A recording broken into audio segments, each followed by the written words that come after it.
இலங்கையின் போர்க்களத்தில் சூழ்நிலை மிக கடினமாயிற்று. ராவணனின் மகன் இந்திரஜித் வீசிய நாகாஸ்திரத்தில் சிக்கி லக்ஷ்மணன் உயிருக்கு ஆபத்தான நிலையில் கிடந்தார். இதை பார்த்த ராமரின் மனம் பிளந்தது. அப்போதுதான் வைத்தியர் சுஷேனர் சொன்னார், இமயமலையின் துரோணகிரி மலையில் இருக்கும் சஞ்சீவனி மூலிகை மட்டுமே லக்ஷ்மணனின் உயிரை காப்பாற்றும்.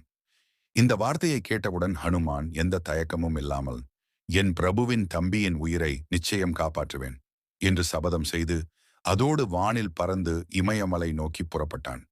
வானில் பாய்ந்தபடி பறந்த ஹனுமான் பெரிய மலைகளை தாண்டி கடல்களை மீறி புயல்களை எதிர்த்துச் சென்றான்.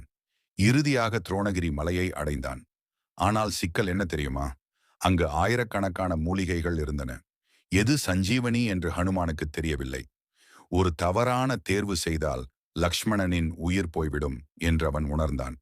அந்த நொடியில் ஹனுமான் ஒரு தீர்மானம் எடுத்தான். ஒரே மூலிகையை தேடிக்கொண்டு நேரத்தை வீணாக்க கூடாது. அதற்கு பதிலாக முழு மலையையே தூக்கிச் சென்று ராமரின் பக்கத்தில் வைத்து விடுகிறேன் என்று முடிவு செய்தான். பிரமாண்டமான உருவத்தில் மலையை பிடித்து அதனை வேரோடு பீத்து வானில் பறந்தான். அந்த காட்சியை பார்த்த தேவர்களே வியந்து நின்றனர். இமயமலையே வானில் பறப்பது போல தோன்றியது. இறுதியாக ஹனுமான் அந்த மலையை நேராக போர்க்களத்தில் வைத்துவிட்டான். அங்கே சுஷேன வைத்தியர் சஞ்சீவனி மூலிகையை எடுத்து லக்ஷ்மணனின் மார்பில் தடவினார். சில நொடிகளில் லக்ஷ்மணனின் மூச்சு திரும்பி கண்கள் திறந்தன.